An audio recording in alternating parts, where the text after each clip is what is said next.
The Khashoggi case means that Prince Mohammed bin Salman is now facing greater scrutiny than ever before. So who is the man in charge of Saudi Arabia?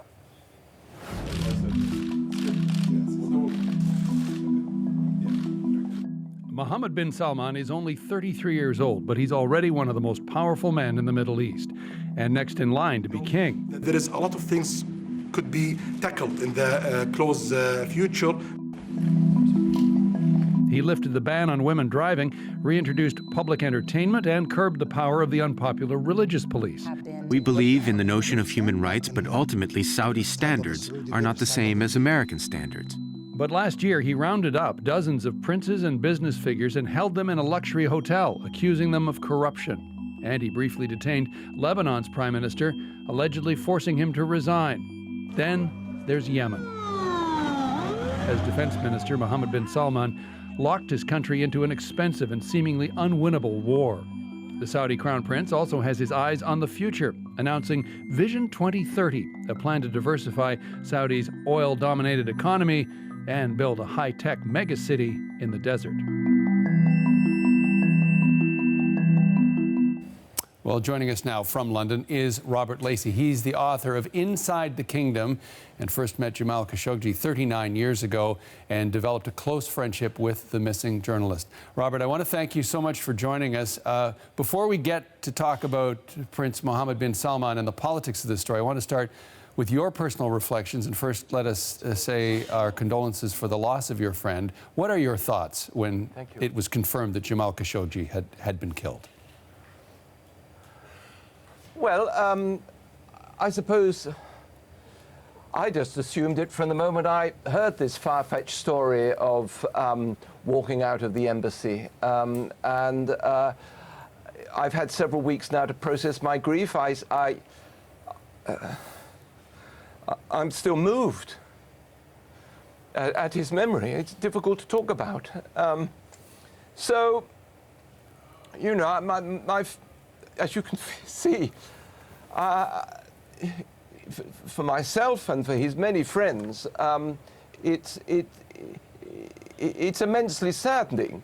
And this ludicrous story the Saudis have come up with of a punch-up, a fight, provoking trouble. I mean, Jamal Khashoggi never hit anyone in his life. He wouldn't kick a cat. The idea that he was involved in starting some sort of scuffle or fight doesn't make sense to anybody who knows him, his gentleness, his pacific tendencies. And then, of course, nor does it make any sense of the fact that he was surrounded, by the Saudis' own admission, by 15 men, specially flown there, to abduct him.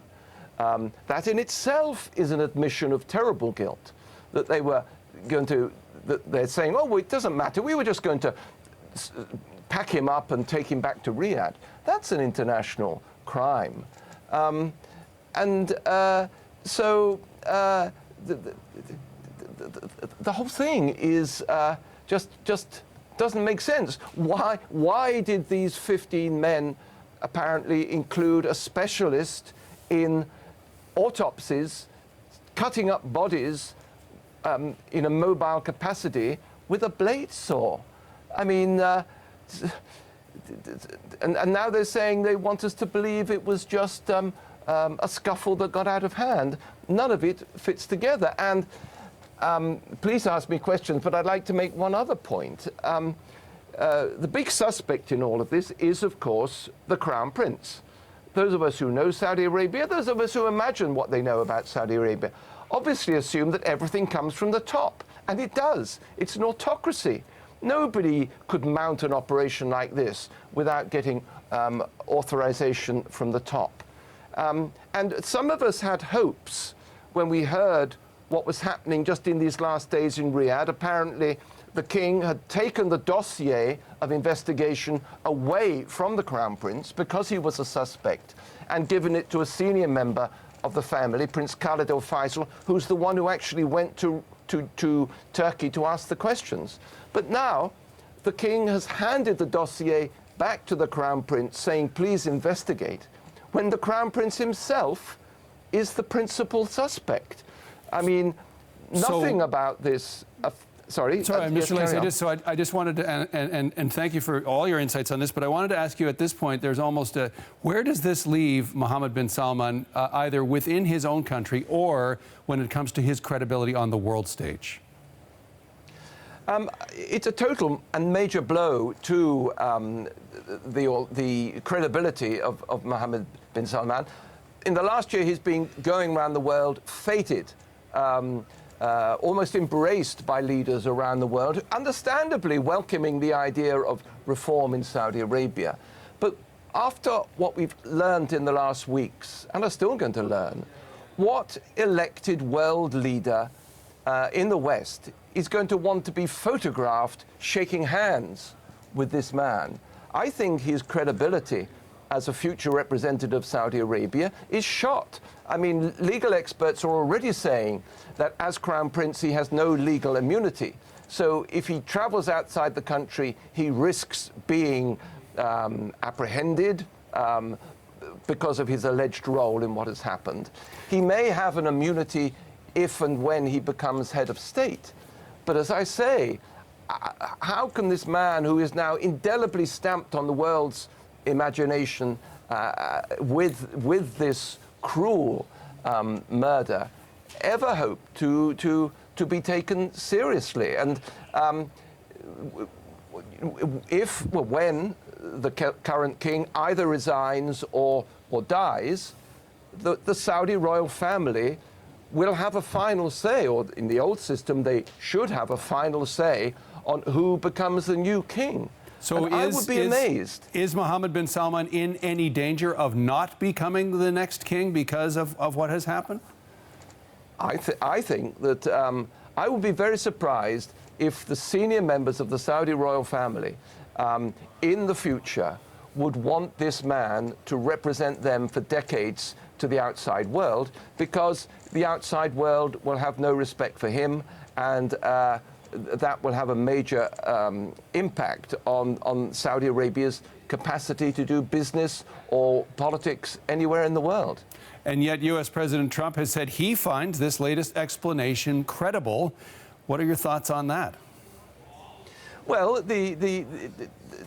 President Trump clearly needs to be got off the hook. I mean, I actually have respect for what he has said. He has expressed personal distress and sorrow at what appears to have happened, and he assumed from the start that something bad had happened. But he has also voiced the reality that America does big business with Saudi Arabia, and he's been perfectly honest in saying that he's not going to jeopardize that business and the jobs. And we may not like the sound of that, but that actually is totally honest. And so a large component of what we are hearing now is an attempt to get the American government off the hook so they can say, well, it was an accident, and it's regrettable, and we feel sad, and maybe we'll have some small sanctions, but the arms deals will go on. And I'm afraid there are governments all around the world who are going to go through the same exercise in hypocrisy. So as you say, if the Saudi government is in danger of losing credibility on the world stage because of the actions of the Crown Prince, and yet, as you say, governments around the world are preparing their ability to look past it all, where months or years from now will the kingdom stand and its relationship with the world be? Well, the kingdom it has always been a collective. That's one of the things that Mohammed bin Salman has changed or tried to change. The House of Saud has always behaved as if it is bigger than any one member. Sometimes it's unkindly compared to a mafia. Well, there's truth in that. The essence of the mafia is that the family is bigger than any individual. And when individuals have made mistakes, the family have pushed them aside and closed ranks around another candidate. That was the expectation until yesterday, with the news, as I say, that an elder prince had been sent to Turkey, that a younger prince had been called back from Washington, even being thought of as the future crown prince. And until recently, there's always been a senior council of Saudi princes who's made the final decision. At the moment, King Salman seems to be going with his elder son. But we will see how long that lasts.